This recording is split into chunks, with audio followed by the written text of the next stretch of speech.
Hello friends, स्वागत है आप सभी का हमारी इस फ्रेश न्यू वीडियो पे। आज का हमारा टॉपिक है examination of anterior segment. Anterior segment के एग्जामिनेशन का ये पार्ट 1 है, जिसके अंदर हम स्टडी करेंगे कि कौन से मेथड्स यूज़ किए जाते हैं, कौन से इंस्ट्रूमेंट्स यूज़ किए जाते हैं या फिर एग्जामिनेशंस यूज़ किए जाते हैं एंटीरियर सेगमेंट को चेक करने के लिए। यह हम इस वीडियो में स्टडी करेंगे। इस वीडियो में हम कंजंक्टिवा का एग्जामिनेशन स्टडी करेंगे, उसके बाद स्क्लेरा का एग्जामिनेशन स्टडी करेंगे और कॉर्निया का एग्जामिनेशन स्टडी करेंगे। तो फ्रेंड्स, बिना टाइम वेस्ट किए वीडियो को करते हैं स्टार्ट।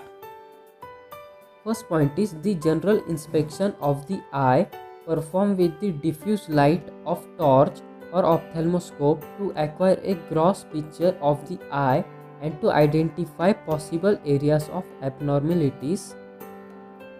जनरल एग्जामिनेशन जब भी हम करते हैं आंखों का, तो उसमें हम लाइट या फिर ऑप्थेल्मोस्कोप यूज़ करते हैं। जनरल एग्जामिनेशन मतलब हम ऊपर से अगर आंखों को चेक करते हैं तो उसमें हम टॉर्च या फिर ऑप्थेल्मोस्कोप यूज़ करते हैं, जिसमें से डिफ्यूज लाइट निकलती है। डिफ्यूज लाइट का मतलब है कि स्कैटर हुए वाली लाइट, स्कैटर रेड लाइट भी बोल सकते हैं हम।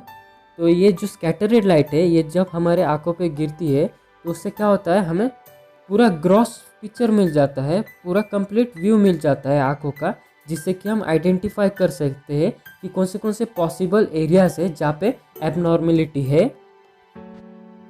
Second point is binocular loupe is used to focus on areas of interest and a stereoscopic effect is obtain so that the depth of opacities can be determine. Binocular loupe का क्या मतलब होता है? लूप का मतलब होता है कि अगर आप किसी ज्वेलर्स के पास गए होगे तो वो जो मैग्निफिकेशन मिरर यूज़ करते हैं, जो दूरबीन यूज़ करते हैं गोल्ड या सिल्वर को चेक करने के लिए, उससे ही लूप बोलते हैं। बाइनोकुलर का मतलब आपको पता ही होगा, दोनों आंखों के लिए। ये जो बाइनोकुलर लूप है ये स्लिट लैंप में भी अप्लाई होता है। जो बाइनोकुलर लूप है ये क्या करता है, लाइट को फोकस करता है एरिया पे जहाँ पे हमें देखना है, जिस एरिया पे हमें फोकस करना है, जहाँ का व्यू हमें देखना है, वहाँ पे ये लाइट को फोकस करता है बाइनोकुलर लूप, और जिससे कि हमें स्टेरियोस्कोपिक इफेक्ट मिलता है, मतलब कि 3D इफेक्ट मिलता है, जिस वजह से हमें जो ओपेसिटीज होती है, उसकी जो डेप्थ होती है, वो हम डिटरमाइन कर सकते हैं। जब हमें 3D इफेक्ट शो होगा, जब हम 3D देख पाएंगे, तभी हम पता कर पाएंगे कि ओपेसिटीज जो है वो कितनी डेप्थ है उसकी। अगर 2D में हम देखेंगे फोटो में तो हमें वो नहीं पता चलता है। Next point is degree of magnification is 3 और 4 फोल्ड।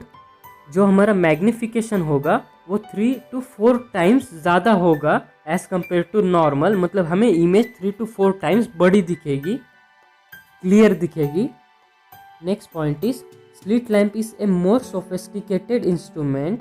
सोफिस्टिकेटेड इंस्ट्रूमेंट का मतलब होता है कि ऐसा इंस्ट्रूमेंट जो कि वर्ल्ड वाइड यूज़ किया जाता है, बहुत ही कॉमन होता है और जो कि बहुत ही एक्सपीरियंस किया जाता है, मतलब कि ये सबसे बेस्ट या फिर सबसे यूजफुल इंस्ट्रूमेंट माना जाता है slit lamp.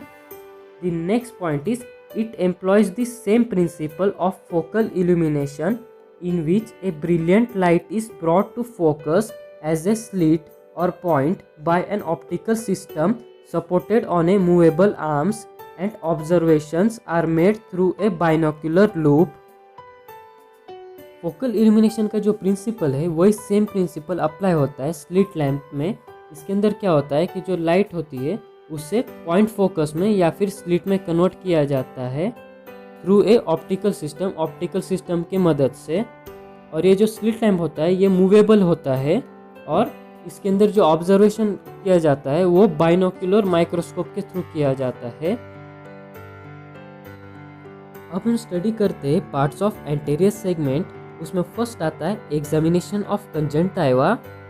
First point is to examine the entire conjunctival sac it is necessary to expose the palpebral conjunctiva and the fornix. अगर हमें कंजंक्टिवा का एग्जामिनेशन करना है, कंजंक्टिवल सैक को पूरी तरह से चेक करना है, तो उसके लिए हमें पाल्पेब्रल कंजंक्टिवा और फॉर्निक्स को एक्सपोज करना पड़ेगा। हमें उसके हर एक एरिया को चेक करना पड़ेगा कि कहीं पे कुछ फॉरेन बॉडी तो अटका हुआ नहीं है, कहीं पे इंजरी तो नहीं हुई है। Second point is the lower fornix is easily expose by drawing the lower lid down while the patient looks up. The upper palpebral conjunctiva is exposed by everting the upper lid which requires practices. Fornix क्या होता है? जो हमारा bulbar conjunctiva होता है और palpebral conjunctiva होता है, उन दोनों के बीच में का जो जंक्शन होता है उसे हम फॉर्निक्स बोलते हैं। स्क्रीन पर आपको इमेज दिख रहा होगा जिससे कि आपको पता चल जाएगा कि फॉर्निक्स किसे बोला जाता है। तो अपर आईलिड में जो फॉर्निक्स होता है उसे हम अपर फॉर्निक्स बोलते हैं और लोअर आईलिड में जो फॉर्निक्स होता है उसे हम लोअर फॉर्निक्स बोलते हैं। तो ये जो लोअर फॉर्निक्स है उसे हम इजीली एक्सपोज कर सकते हैं, इजीली हम उसे चेक कर सकते हैं कि वहाँ पे कोई फॉरेन बॉडी वगैरह अटकी हुई क्या नहीं। तो उसे हम अगर लोअर आईलिड को हम अगर पुल करते हैं, नीचे की तरफ खींचते हैं, तो हमें इजीली लोअर फॉर्निक्स दिख जाता है क्लियरली। पर हमें अपर पाल्पेब्रल जो कंजंक्टिवा होता है उसे हमें चेक करने के लिए अपर आईलिड को इवर्ट करना पड़ता है, हमें उसे टर्न आउट करना पड़ता है, मतलब कि हमें उसे आउटवर्ड रोल करना पड़ता है। जैसे कि आपको स्क्रीन पर एक इमेज दिख रही होगी जिससे कि आपको पता चल जाएगा कि अपर आईलिड का इवर्शन मतलब क्या होता है, इवर्ट कैसे किया जाता है। Next point is after eversion of upper lid the palpebral conjunctiva can be examined but the upper fornix still cannot be seen where occluded foreign body could possibly be lodged. This can be exposed by double eversion of upper lid in adults under local anesthesia. A lid retractor is used. ये जो हमारा अपर palpebral conjunctiva है उसे हम इवर्शन करने के बाद clearly देख सकते हैं, एक्सपोज कर सकते हैं। पर जो हमारा अपर फॉर्निक्स है वो फिर भी हमें क्लियरली नहीं दिखता है, पर हम उसे दिखना ज़रूरी है। क्या पता वहाँ पे फॉरेन बॉडी प्रेजेंट हो। तो उसे हम चेक करने के लिए डबल इवर्शन करते हैं, अपर आईलिड का डबल इवर्शन किया जाता है एडल्ट्स में अंडर लोकल एनेस्थेशिया। ये डबल इवर्शन लिड रिट्रैक्टर की मदद से किया जाता है। स्क्रीन पर आपको इमेज दिख रहा होगा, ये लिड रिट्रैक्टर है जिसकी मदद से हम डबल इवर्शन करते हैं, जिसकी वजह से हमें जो अपर फॉर्निक्स है वहाँ पे क्लियरली हमें दिखाई देता है कि वहाँ पे कोई फॉरेन बॉडी प्रेजेंट है या फिर नहीं है। वहाँ का पूरा व्यू हमें क्लियरली दिखता है। अब हमने ये तो स्टडी कर लिया कि कंजंक्टिवा का एग्जामिनेशन कैसे करते हैं, पर हमें ये तो पता होना चाहिए कि हमें कंजंक्टिवा का एग्जामिनेशन करना क्यों है, क्या क्या चीज़ें हमें दिखाई दे सकती है कंजंक्टिवा का एग्जामिनेशन करने के बाद। यही हमारा नेक्स्ट पॉइंट है। The conjunctiva is examined for first congestion, second presence of foreign bodies, third inflammation, fourth reaction in form of papillae or follicles, fifth cyst, sixth concretions, seventh tumors, eighth the general status of ocular surface and tear film are also assessed. Second हम study करते हैं examination of sclera. उसका first point है inspection of the sclera around the cornea may reveal the raised, congested, painless nodules of episcleritis, while deep scleritis is seen as deep red, almost dusky congestion with associated peripheral keratitis and uveitis. जब भी हम sclera का examination करेंगे, sclera का examination भी हम slit lamp से ही करेंगे। तो एग्जामिनेशन करते समय हमें क्या क्या चीज़ें दिखाई दे सकती है, तो हमें कॉर्निया के पास का जो एरिया है वो हमें रेस्ट हुआ दिखाई देता है। उसके बाद उसी एरिया में हमें कंजेशन भी दिखाई देता है जो कि डस्की दिखाई देता है, डस्की कंजेशन होता है। और हमें पेनलेस नोड्यूल्स भी दिखाई देते हैं जो कि एपिस्क्लेराइटिस के होते हैं। और जो डीप स्क्लेराइटिस होती है वो हमें ज़्यादा डीप रेड दिखाई देगा वहाँ पे वो एरिया, और हमें वहाँ पे पेरिफेरल केराटाइटिस और यूवेटिस भी दिखाई देती है। Next point is definite blue colorization of the circumcorneal sclera is pathological except in very young children. It is most frequently seen as staphyloma, scleral ectasia with herniation of uveal tissue owing to weakness of sclera after injury or scleritis or increased intraocular pressure, and decolorization may also be due to pigmentation. Circumcorneal sclera का ही मतलब होता है कि limbus, तो जो limbal area है वो हमें ब्लू कलर का दिखाई देता है, ब्लू कलराइजेशन, जो कि पैथोलॉजिकल कंडीशन है और ये छोटे बच्चों में नहीं होता है। It is most frequently seen as staphyloma. Staphyloma का मतलब ये है कि यूविया का बल्ज होना, यूविया बल्ज हुए वाला दिखाई देता है स्टेफाइलोमा कंडीशन में। स्क्लेरल इक्टेशिया, स्क्लेरल इक्टेशिया का मतलब है कि जो स्क्लेरा है वो हमें बल्ज हुए वाला दिखाई देता है और स्क्लेरा की जो लेयर है वो थीन हुए हुए दिखाई देती है। ये कुछ डिसीजेस की वजह से, कुछ कंडीशंस की वजह से होता है। और ये जो स्क्लेरल इक्टेशिया है इसकी वजह से क्या होता है कि जो हमारा स्क्लेरा है वो एक तो उसकी जो लेयर है वो थीन हो रही है, मतलब कि स्क्लेरा हमारा वीक होता है, वीकनेस आता है वहाँ पे। और ये इंजुरी की वजह से भी होता है वीकनेस, स्क्लेराइटिस की वजह से भी होता है। और अगर इंट्राओक्यूलर प्रेशर बढ़ता है तो भी स्क्लेरा में वीकनेस आता है। एंड डिस्कलराइजेशन में also be due to pigmentation, pigmentation की वजह से भी वहाँ पे डिस्कलराइजेशन होता है, ब्लूइश दिखाई देता है। थर्ड है एग्जामिनेशन ऑफ कॉर्निया। कॉर्निया के एग्जामिनेशन में बहुत सारे एग्जामिनेशंस आते हैं, जैसे कि कॉर्निया के सरफेस का एग्जामिनेशन, फिर वैस्कुलराइजेशन का एग्जामिनेशन, कॉर्नियल सेंसिटिविटी का एग्जामिनेशन, स्टेनिंग, उसके बाद आता है ओपेसिटीज का एग्जामिनेशन, कॉर्नियल एंडोथेलियम का एग्जामिनेशन और कॉर्नियल कर्वेचर का एग्जामिनेशन। तो इसे हम वन बाय वन स्टडी करते हैं। फर्स्ट है द कॉर्नियल सरफेस एग्जामिनेशन। उसका फर्स्ट पॉइंट है the corneal surface should be bright, lustrous and transparent. जब हम कॉर्निया का एग्जामिनेशन करते हैं तो जो नॉर्मल कॉर्निया होता है वो हमें ब्राइट, लस्टरस और ट्रांसपेरेंट दिखाई देता है। सेकेंड पॉइंट है an accurate assessment of the corneal surface may be made by placido-keratoscopic disc, also known as keratoscope, on which alternating black and white circles are painted. The observer looks through a hole in the center at the corneal image reflected from a light behind the patient. Corneal surface के examination में हम प्लासिडो केराटोस्कोपिक disc use करते हैं। ये एक instrument है जिसे केराटोस्कोप भी बोला जाता है। इस इंस्ट्रूमेंट का पिक्चर आपको स्क्रीन पर दिखाई दे रहा होगा, जिससे कि आपको पता चल जाएगा कि ये इंस्ट्रूमेंट कैसा दिखाई देता है। इस इंस्ट्रूमेंट्स में ब्लैक और वाइट कलर के सर्कल्स आपको दिखाई दे रहे होंगे, पेंटेड सर्कल्स। ये जो सर्कल्स है, ये सर्कल्स पे लाइट रिफ्लेक्ट होता है और वो पेशेंट के आँखों में जाता है, जिससे कि हमें पेशेंट के आँखों में सर्कल्स दिखाई देते हैं। जो ऑब्जर्वर है वो इस इंस्ट्रूमेंट के केराटोस्कोप के सेंटर में जो होल है उसमें से ऑब्जर्व करता है, पेशेंट के आंखों को देखता है। और जो पेशेंट है उसके पीछे लाइट होती है, तो जो लाइट है वो इन सर्कल्स पे रिफ्लेक्ट होती है और पेशेंट के आंखों में जाके गिरती है और हमें पेशेंट के आंखों पे, कॉर्निया पे हमें रिंग्स दिखाई देती है वाइट कलर के। नेक्स्ट पॉइंट है a loss in the sharpness of the outline of the image denotes a loss of the normal polish of the corneal surface, while irregularities in the rings reflect irregularities on the corneal surface. जब हम केराटोस्कोप के through patient की आंखों में देखते हैं तो हमें जो रिंग्स दिखाई देते हैं वो रिंग्स अगर शार्प हमें नहीं दिखाई देते, उसकी जो आउटलाइंस है वो शार्प नहीं बल्कि ब्लर दिखाई दे रही है, तो इसका मतलब है कि जो पेशेंट का जो कॉर्निया का नॉर्मल पॉलिश है वो चला जा चुका है, लॉस हो चुका है। और अगर हमें जो रिंग्स है वो इरेगुलर दिखाई देते हैं, तो इसका मतलब है कि जो कॉर्निया का जो सरफेस है वो इरेगुलर है। Next point is even minor degrees of keratoconus और corneal astigmatism deform the corneal rings. अगर पेशेंट को केराटोकोनस है या फिर कॉर्नियल एस्टिग्मेटिज्म है, इन दोनों कंडीशंस में जो कॉर्निया का जो सरफेस होता है वो इरेगुलर होता है, इस वजह से जो रिंग्स है वो हमें डिफॉर्म दिखाई देगी, मतलब कि इरेगुलर दिखाई देगी।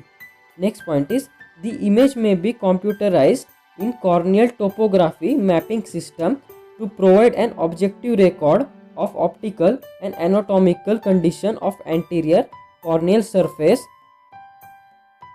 केराटोस्कोप जो है प्लासिडो केराटोस्कोपिक डिस्क, उसके अंदर हम सिर्फ पेशेंट की आंखों में जो रिंग्स है उसे हम सिर्फ ऑब्जर्व कर सकते हैं, हम उसे रिकॉर्ड नहीं कर सकते, हम उस रिकॉर्ड को प्रिंट नहीं कर सकते। तो उसके लिए हम corneal topography mapping system use करते हैं। ये कंप्यूटर टाइप ही है, आपको स्क्रीन पर इमेज दिखाई दे रही होगी उस इंस्ट्रूमेंट की, और उसके अंदर हमें ऐसी डिफरेंट कलर्स की इमेज मिलती है जो कि कॉर्नियल सरफेस का जो एनाटॉमिकल कंडीशन है उसे हमें पता चलता है इस इमेज को देख के, और हम इसको रिकॉर्ड भी कर सकते हैं और हम उसे प्रिंट भी कर सकते हैं। ये एक एडवांटेज है कॉर्नियल टोपोग्राफी मैपिंग सिस्टम का। Second is vascularisation of cornea. उसका फर्स्ट पॉइंट है, in many disease new vessels are formed in the cornea and exact knowledge of their position is of diagnostic importance. हमारा जो cornea है वो आपको पता ही होगा, वो अवैस्कुलर है, मतलब कॉर्निया पे कोई भी वेसल्स नहीं होते हैं। तो कुछ डिसीजेस में क्या होता है, कॉर्निया पे वेसल्स आ जाते हैं, तो उस वजह से हमें जो कॉर्निया के जो वेसल्स है, वैस्कुलराइजेशन है, उसका नॉलेज होना हमें बहुत ज़्यादा ज़रूरी है। उसका डायग्नोस्टिक इम्पोर्टेंस बहुत ज़्यादा है कि उसकी पोजीशन क्या है, उसकी डिग्री और डेप्थ क्या है। Next point is the degree and depth of corneal vascularization are prognostic in keratoplasty. जब हम केरेटोप्लास्टी करते हैं तो उसमें हमें कॉर्नियल वैस्कुलराइजेशन की जो डिग्री है, डेप्थ है, वो जानना बहुत ही ज़्यादा ज़रूरी है। Next point is deep vascularisation in more than 2 quadrants is considered as high risk factor for graft rejection following keratoplasty। केरेटोप्लास्टी में हमें अगर जो वैस्कुलराइजेशन है वो 2 क्वाड्रेंट से ज़्यादा है तो वो हाई रिस्क पे होता है कि ग्राफ्ट रिजेक्शन होगा। ग्राफ्ट रिजेक्शन का मतलब है कि जब हम कॉर्निया का जो ट्रांसप्लांट करते हैं, अगर वो फेल हो जाता है तो उसे ग्राफ्ट रिजेक्शन बोला जाता है। तो जो ग्राफ्ट रिजेक्शन होता है उसके चांसेस बढ़ जाते हैं अगर कॉर्नियल वैस्कुलराइजेशन जो है वो 2 क्वाड्रेंट से ज़्यादा है तो। थर्ड है कॉर्नियल सेंसेशन। उसका फर्स्ट पॉइंट है, corneal sensitivity may be tested by touching it in various places with a wisp of cotton wool twisted to a fine point and comparing the effect with that on the other normal cornea। जो हमारा corneal sensation है वो बहुत ही ज़्यादा matter करता है, बहुत ही important होता है। तो इसे हम कैसे टेस्ट करते हैं, इसे हम टच करके टेस्ट करते हैं। हम जो विस्प ऑफ कॉटन वूल होता है, आपको स्क्रीन पर इमेज दिखाई दे रही होगी, ये विस्प ऑफ कॉटन वूल है जिसे हमें ट्विस्ट करके फाइन पॉइंट तैयार करते हैं सुई के तरह, और उसे हम कॉर्निया को टच करते हैं, जिससे कि हमें पता चलता है कि कॉर्नियल की सेंसिटिविटी ज़्यादा है, नॉर्मल है या फिर कम है। सपोज मान लीजिए कि कोई आपके आँख में ये जो विस्प ऑफ कॉटन वूल है उसे आपके आँखों में डाल रहा है, कोई टच कर रहा है, तो आप तुरंत क्या रिस्पॉन्स करेंगे। अगर आपकी आँख नॉर्मल है, आपका जो कॉर्नियल सेंसेशन है अगर वो नॉर्मल है, तो आपकी आँख तुरंत ब्लिंक होना स्टार्ट हो जाएंगी या फिर आपकी आँख बंद हो जाएंगी, प्रोटेक्ट करेगी फॉरेन बॉडी से। अगर आपकी आँख में कोई कचरा जाता है तो आपकी आँखों में से पानी आना स्टार्ट हो जाता है, आपकी आँखें ज़्यादा ब्लिंक होती है। ये सब कॉर्नियल सेंसेशन की वजह से होता है। अगर कॉर्नियल सेंसिटिविटी अगर डिक्रीज हो जाएगी तो अगर पेशेंट के आँख में फॉरेन बॉडी भी जाती है तो भी पेशेंट ब्लिंक नहीं करेगा, या फिर उसकी जो ब्लिंकिंग रेट है वो कम हो जाएगी और वाटरिंग भी है वो कम होगी। तो इस वजह से कॉर्निया डैमेज होने के चांसेस बढ़ जाते हैं। तो कॉर्नियल सेंसिटिविटी बहुत ही ज़्यादा मैटर करती है। अगर कॉर्निया का जो सेंसेशन है वो अच्छा है, मतलब नॉर्मल है, तो फिर हमारी आँखें तुरंत ब्लिंक होगी, प्रोटेक्ट करने की कोशिश करेंगी। और अगर कॉर्निया का जो सेंसेशन है वो कम हो चुका है, डिक्रीज हो चुका है, तो हमारी जो आँखें हैं वो कुछ भी रिस्पॉन्स नहीं करेगी या कम रिस्पॉन्स करेंगी अगर कुछ चीज़ हमारे आँखों में जा रही है तो। Next point is there is in general a brisk reflex closure of the eye. Corneal sensation are often diminished after any gross disorder but the change is of diagnostic significance in certain cases, partially herpes keratitis where corneal sensitivity decreases. ये भी point यही बोल रहा है जो मैंने आपको अभी एक्सप्लेन किया। और जो हर्पिस केरेटाइटिस है उसमें जो कॉर्नियल सेंसिटिविटी है वो डिक्रीज हो जाती है। Next point is corneal aesthesiometer is used for checking corneal sensitivity in which a single horse hair of varying length is used instead of wisp of cotton wool. Corneal aesthesiometer, आपको screen पर image दिखाई दे रही होगी, ये instrument use किया जाता है corneal sensitivity को चेक करने के लिए। इसके अंदर सिंगल हॉर्स हेयर यूज़ किया जाता है जिसकी लेंथ कुछ स्पेसिफिक होती है instead of wisp of cotton वूल। ये जो विस्प ऑफ कॉटन वूल है इससे ज़्यादा अच्छा मेथड है कॉर्नियल एस्थेशियोमीटर, कॉर्नियल सेंसिटिविटी को चेक करने के लिए। फोर्थ है स्टेनिंग। उसका फर्स्ट पॉइंट है to determine the state of the corneal epithelium the technique of corneal staining with a vital dye is employed by which lesions obtain minute and invisible to the naked eye are dramatically accentuated in vivid colours. Staining का मतलब होता है कि colour करना, stand करना, colouring करना। तो इसे मेडिकल टर्म में यूज़ किया जाता है स्टेनिंग। तो इसमें क्या होता है कि जो कॉर्नियल इपिथेलियम है, जो कॉर्निया का जो फर्स्ट लेयर है, उसे स्टेन किया जाता है विटल डाई के थ्रू। तो ये जो डाइस है वो 3 डाई यूज़ किए जाते हैं, फ्लोरोसिन या फिर रोज बंगाल स्टेन यूज़ किया जाता है या फिर एल्सियन ब्लू डाई यूज़ किया जाता है। तो ये डाई की वजह से क्या होता है कि कोई भी अगर एबनॉर्मेलिटी है इपिथेलियम में तो हमें क्लियरली विजिबल होती है कलर्स के थ्रू। एग्जांपल कि अगर कॉर्नियल अल्सर है तो जब हम फ्लोरोसेंट स्टेन यूज़ करते हैं तो उस वजह से क्या होता है, जो अल्सर है वो हमें ग्रीन दिखाई देता है, जिससे कि हमें पता चलता है कि इस एरिया में एबनॉर्मेलिटी है। तो 3 डाइस यूज़ किए जाते हैं। फर्स्ट है fluorescein, most useful to delineate areas denuded of epithelium, abrasions, multiple erosions, ulcers, which stains a brilliant yellowish green when examined with cobalt blue light। ये जो फ्लोरोसिन स्टेन है, जो फ्लोरोसिन डाई है, वो बहुत ही यूज़फुल होता है। ये क्या करता है कि अगर इपिथेलियम में एब्रेशन है, इरोशन है या फिर अल्सर है, उसे ये हाईलाइट करता है। जब हम ये स्टेन अप्लाई करते हैं और कोबाल्ट ब्लू लाइट के थ्रू देखते हैं, स्लिट लैम्प में एक फ़िल्टर होता है ब्लू कलर का, इसे कोबाल्ट ब्लू फिल्टर बोला जाता है या फिर कोबाल्ट ब्लू लाइट बोली जाती है। आपको स्क्रीन में इमेज दिख रहा होगा। तो इससे क्या होता है कि जो अल्सर है या फिर इरोशन है, एब्रेशन है, वो हमें येलोइश ग्रीन दिखाई देते हैं। Next is rose bengal stain, stain diseased and dead cells red as in superficial punctate keratitis। Rose bengal stain क्या करता है कि जो डिसीजेस है कोई भी अगर इपिथेलियम में, तो उसे ये स्टेन करता है। जैसा कि फ्लोरोसिन में अल्सर, इरोशन, एब्रेशन स्टेन होता था, वैसे रोज बंगाल स्टेन में जो डिसीजेस है वो स्टेन होती है। जो डेड सेल्स है वो रेड दिखाई देते हैं।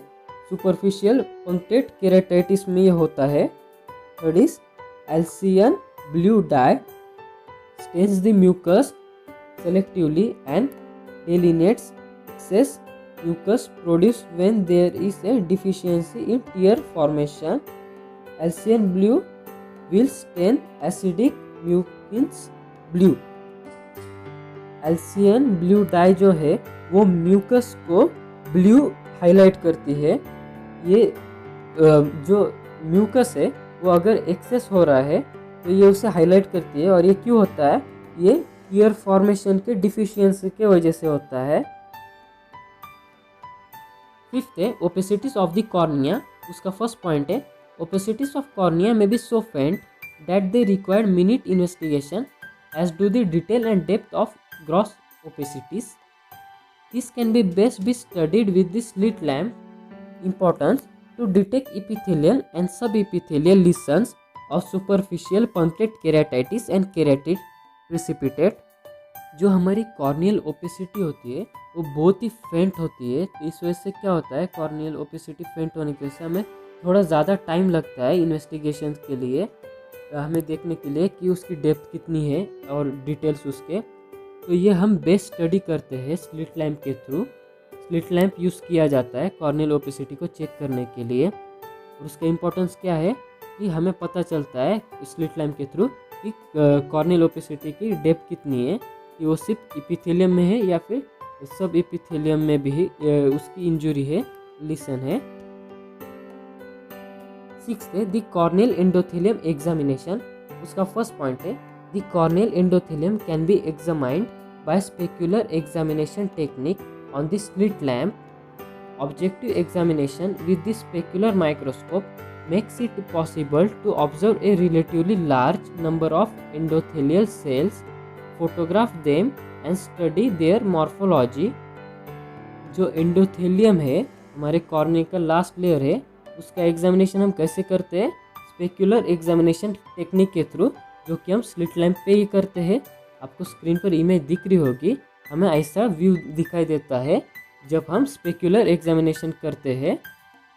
इसमें क्या होता है कि हमें जो एंडोथेलियल सेल्स होते हैं वो बहुत ही बड़े दिखाई देते हैं, लार्ज नंबर ऑफ सेल्स दिखाई देते हैं हमें, जिससे हम फोटोग्राफ भी कर सकते हैं, हम उसे कैप्चर भी कर सकते हैं और हम उसे उसकी जो मॉर्फोलॉजी है उसे हम स्टडी भी कर सकते हैं।